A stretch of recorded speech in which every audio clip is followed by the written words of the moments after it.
APSC previous papers అనాలిసిస్లో భాగంగా ఈరోజు మనం ఇండియన్ జాగ్రఫీ ఇంకా ఏపీ జాగ్రఫీకి సంబంధించిన ప్రీవియస్ క్వశ్చన్స్ చూడబోతున్నాము. మీరు జాగ్రఫీకి సంబంధించిన ప్రీవియస్ క్వశ్చన్స్ స్టడీ చేసేటప్పుడు కొంచెం కేర్ఫుల్గా ఉండాలి. ఎందుకంటే మీకు ఎక్కడైనా న్యూమరికల్ డేటా కానీ, ర్యాంకింగ్స్ కానీ, రిపోర్ట్స్ కానీ, సర్వే కానీ, లేదంటే సెన్సస్కి సంబంధించిన డేటా కానీ కనిపించినప్పుడు ఒకసారి ప్రజెంట్ డేటాతోటి మీరు క్రాస్ చెక్ చేసుకుని చదువుకోవాల్సి ఉంటుంది. ఎందుకంటే ఈ డేటా అనేది మనకి ఎప్పటికప్పుడు అప్డేట్ అవుతూ ఉంటుంది కాబట్టి. ఓకే, సో ఇక్కడ ఫస్ట్ క్వశ్చన్ వచ్చేసి మధ్యప్రదేశ్లోని పన్నా నేషనల్ పార్క్ గుండా ప్రవహించినది ఏంటి? ఈ నేషనల్ పార్క్స్, టైగర్ రిజర్వ్స్ అనే టాపిక్ మనకి జాగ్రఫీలో ఎవర్ గ్రీన్ టాపిక్. దీని నుంచి ప్రతి ఎగ్జామ్లోనూ కూడా కంపల్సరీ ఒక క్వశ్చన్ వచ్చే ఛాన్స్ ఉంది. సో ఈ టాపిక్ని కొంచెం మీరు ఎక్స్ట్రా ఫోకస్ పెట్టి చదువుకుంటే మంచిది. ఓకే, సో ఇక్కడ ఈ పన్నా నేషనల్ పార్క్ అనేది మధ్యప్రదేశ్లో ఫేమస్ నేషనల్ పార్క్స్లో ఒకటి. ఇది మధ్యప్రదేశ్లో 2 జిల్లాలను కవర్ చేస్తూ ఉంటుందన్నమాట. పన్నా డిస్ట్రిక్ట్ ఒకటి, నెక్స్ట్ చాతక్పూర్ డిస్ట్రిక్ట్ ఒకటి. ఈ 2 డిస్ట్రిక్ట్స్ని కవర్ చేస్తూ ఈ పన్నా నేషనల్ పార్క్ అనేది ఉంటుంది. దీన్ని 1994లో మన central government 22nd tiger reserve of ఇండియాగా గుర్తించడం జరిగింది. అంటే 22వ పులుల సంరక్షణ కేంద్రంగా గుర్తించడం జరిగింది. ఈ నేషనల్ పార్క్లో దగ్గర దగ్గర 40 పులులు ఉండేవి. 2007లో దీనికి బెస్ట్ మెయింటైన్డ్ నేషనల్ పార్క్గా మినిస్ట్రీ ఆఫ్ టూరిజం నుంచి అవార్డు కూడా రావడం జరిగింది. కాకపోతే ఇక్కడ ట్విస్ట్ ఏంటంటే 2009వ సంవత్సరం వచ్చేసరికి దీంట్లో ఉన్న పులులన్నీ కూడా అంతరించిపోవడం జరిగింది. దీనికి చాలా రీజన్స్ ఉన్నాయి. మెయిన్ రీజన్ ఏంటంటే పోచింగ్.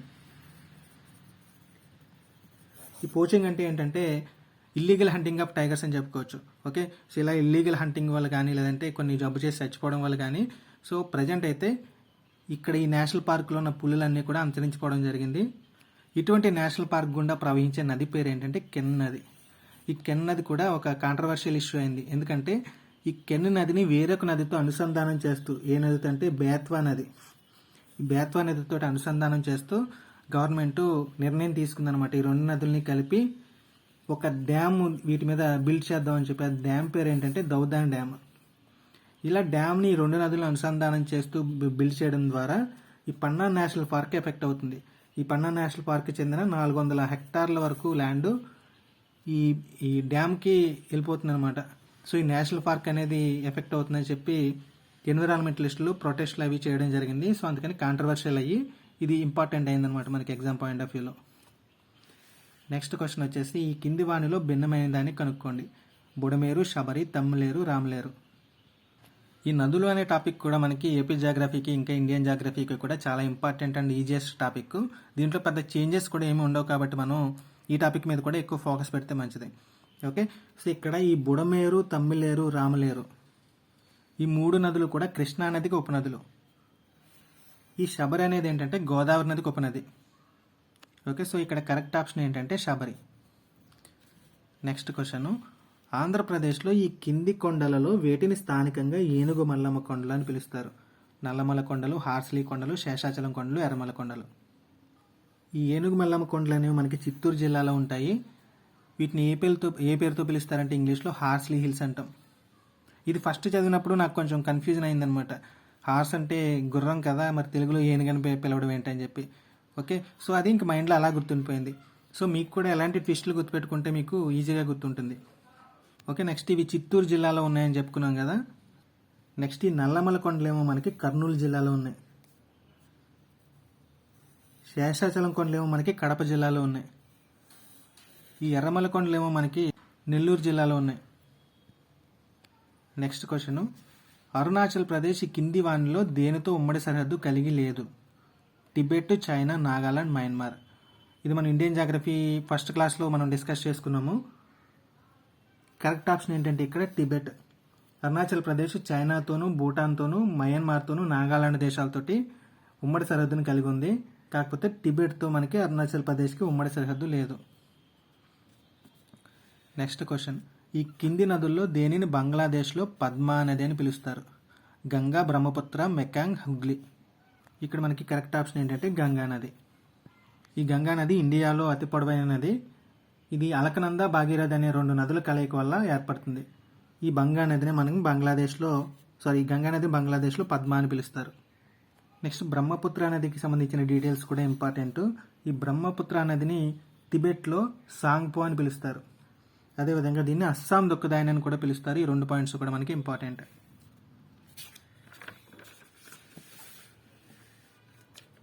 నెక్స్ట్ క్వశ్చన్, ఈ కింది నదుల్లో హిమాలయాల కన్నా ప్రాచీనమైన నది ఏది? గంగా నది, బ్రహ్మపుత్ర నది, యమునా నది, కోసి నది. ఇక్కడ కరెక్ట్ ఆప్షన్ ఏంటంటే బ్రహ్మపుత్ర నది. ఈ బ్రహ్మపుత్ర నది అనేది మనకి హిమాలయాల కన్నా కూడా ప్రాచీనమైన నది. ఇది టిబెట్లో మానస్ సరోవరం దగ్గర షమ్యాంగ్డంగ్ అనే ప్లేస్లో పుడుతుందన్నమాట ఈ నది. నెక్స్ట్ క్వశ్చన్, భారతదేశంలో అత్యంత ప్రాముఖ్యం గల నూలు వస్త్ర పరిశ్రమలు గల ప్రాంతం ఏది? భోపాల్, గ్వాలియర్, కాన్పూర్, లక్నో, బొంబాయి, అహ్మదాబాద్, హైదరాబాద్, గుల్బర్గా. ఇక్కడ ఈ నూలు వస్త్ర పరిశ్రమ అనేది మన ఇండియాలోనే అతిపెద్ద పురాతనమైన పరిశ్రమ. ఈ నూలు పరిశ్రమలు మనకి ఇండియాలో ఎక్కడెక్కడ ఉన్నాయంటే మహారాష్ట్ర, ముంబై ఉంది. నెక్స్ట్ గుజరాత్, అహ్మదాబాద్, తమిళనాడు కోయంబత్తూరులో ఈ పరిశ్రమలనే ఉన్నాయి. సో ఇక్కడ కరెక్ట్ ఆప్షన్ ఏంటంటే మనకి బొంబాయి, అహ్మదాబాద్. నెక్స్ట్ క్వశ్చన్, ఈ కింది భారతదేశపు తీర ప్రాంతాల్లో అత్యధికంగా తుఫాన్కు గురయ్యే తీర ప్రాంతం ఏది? ఒరిస్సా తీరం, తమిళనాడు తీరం, పశ్చిమ తీరం, ఆంధ్ర తీరం. ఇక్కడ కరెక్ట్ ఆప్షన్ ఏంటంటే ఒడిషా తీరం. ఈ ఒడిషా తీరం అనేది బంగాళాఖాతంలో ఏర్పడే అల్పపీడన ప్రభావం వల్ల ఫ్రీక్వెంట్గా తుఫాన్లకు గురవుతూ ఉంటుంది. నెక్స్ట్ క్వశ్చన్, భిన్నమైన దాన్ని కనుక్కోండి. మహానది, వైతరణి, బ్రాహ్మణి, గోదావరి. ఇక్కడ కరెక్ట్ ఆప్షన్ ఏంటంటే మనకి గోదావరి. ఈ గోదావరి కాకుండా మిగతా 3 నదులు అంటే మహానది, వైతరణి, బ్రాహ్మణి 3 నదులు కూడా ఒడిశా గుండా ప్రవహిస్తున్నాయి. గోదావరి నది ప్రవహించట్లేదు. నెక్స్ట్ క్వశ్చన్, భారతదేశంలో రబ్బర్ పండించే రాష్ట్రాల్లో కేరళది ప్రథమ స్థానం. భారతదేశపు రబ్బర్ ఉత్పత్తిలో దాని వాటా ఎంత? 56%, 74%, 86%, మోర్ దాన్ 95%. ఇక్కడ మనకి కరెక్ట్ ఆప్షన్ ఏంటంటే మోర్ దాన్ 95%, 95% కన్నా ఎక్కువ. ఈ రబ్బర్ అనేది ఉష్ణమండల పంట. భారతదేశంలో రబ్బర్ను పండించే రాష్ట్రాలు ఏంటంటే కేరళ, తమిళనాడు, కర్ణాటక. ఓకే, సో ఈ 3 రాష్ట్రాల్లోనూ కూడా రబ్బర్ని ఎక్కువగా ఉత్పత్తి చేయడం జరుగుతుంది. ఓవరాల్గా మనకి ఇండియాలో ఉత్పత్తి అయ్యే మొత్తం రబ్బర్లో కేరళలోనే ఎక్కువ శాతం అంటే 95% పైగా అంటే 95+% ఈ కేరళలోనే మనకి ఉత్పత్తి అవడం జరుగుతుంది. నెక్స్ట్ క్వశ్చన్, 1వ నంబర్ జాతీయ రహదారి ఏ ఏ నగరాలను కలుపుతుంది? అంబాలా, జలంధర్ గుండా ఢిల్లీ అమృత్సర్లను, ఫజిల్కా గుండా ఢిల్లీ అమృత్సర్లను, మధుర, వారణాసి గుండా ఢిల్లీ కోల్కతా, జైపూర్ గుండా ఢిల్లీ ముంబై. ఇక్కడ కరెక్ట్ ఆప్షన్ ఏంటంటే ఫస్ట్ ఆప్షన్ అంబాలా, జలంధర్ గుండా ఢిల్లీ అమృత్సర్ను. ఇక్కడ 1వ నంబర్ జాతీయ రహదారి ఢిల్లీ, అంబాలా, జలంధర్, అమృత్సర్లను కలుపుతూ వెళ్తుంది. అదేవిధంగా మనకి 10వ నంబర్ జాతీయ రహదారి ఫజిల్కా గుండా ఢిల్లీ అమృత్సర్లను కలుపుతూ వెళ్తుంది. ఇది 1వ నంబర్ జాతీయ రహదారి, ఇది 10వ నంబర్ జాతీయ రహదారి. నెక్స్ట్ 2వ నంబర్ జాతీయ రహదారి మనకి ఢిల్లీ, మధుర, ఆగ్రా, కాన్పూర్, అలహాబాద్ల గుండా వెళ్తుంది. అదేవిధంగా ఇది కోల్కతాను కూడా టచ్ చేస్తుంది.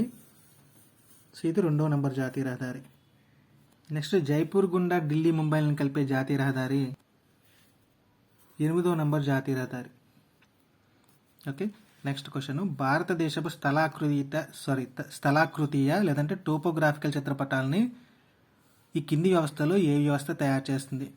Geophysical survey of India, survey of India, రక్షణ మంత్రిత్వ శాఖ, national atlas and thematic mapping organisation. ఇక్కడ మనకి కరెక్ట్ ఆప్షన్ ఏంటంటే సర్వే ఆఫ్ ఇండియా.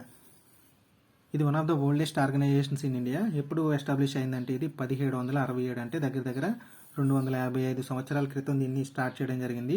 ఇనీషియల్గా ఈ ఆర్గనైజేషన్ ఈస్ట్ ఇండియా కంపెనీ వాళ్ళ ఆధీనంలో ఉండేది. ఇప్పటి వరకు సిపాయిల తిరుగుబాటు వరకు 1858 వరకు. తర్వాత బ్రిటిష్ గవర్నమెంట్ హ్యాండ్ ఓవర్ చేసుకుంది. తర్వాత 1947లోనేమో మన ఇండియన్ గవర్నమెంట్ హ్యాండ్ ఓవర్ చేసుకుంది. అప్పటి నుంచి కూడా మన గవర్నమెంట్ ఆఫ్ ఇండియా హ్యాండ్ ఓవర్లోనే ఉంది. దీని ప్రజెంట్ హెడ్ ఎవరంటే నవీన్ తోమర్. ఈ నవీన్ తోమర్ అనే ఆయన present surveyor general of India. ఈయన ఈ సర్వే ఆఫ్ ఇండియాకి ప్రజెంట్ హెడ్ అనమాట. నెక్స్ట్ క్వశ్చన్ వచ్చేసి, ఈ కింది నగరాల్లో ఏ నగరంలో సూర్యుని కిరణాలు నిలువుగా భూమిపై ప్రసరించవు? దీనికి కరెక్ట్ ఆప్షన్ ఏంటంటే ఢిల్లీ. ఈ ఢిల్లీ నగరంలో మనకి సూర్యకిరణాలు నిలువుగా భూమిపై ప్రసరించడం అనేది జరగదు. నెక్స్ట్ క్వశ్చన్, ఈ కింద పేర్కొన్న ఏ నగర సమూహంలో BHEL కర్మాగారాలు నెలకొని ఉన్నాయి?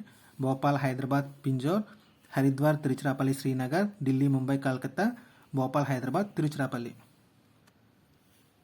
ఇక్కడ BHEL లేదా భారత్ హెవీ ఎలక్ట్రికల్స్ లిమిటెడ్ అనేది మన ఇండియాలోనే largest power generated equipment manufacturer అనమాట. అంటే ఇది విద్యుత్ని ఉత్పత్తి చేసే పరికరాలని తయారు చేస్తుంది.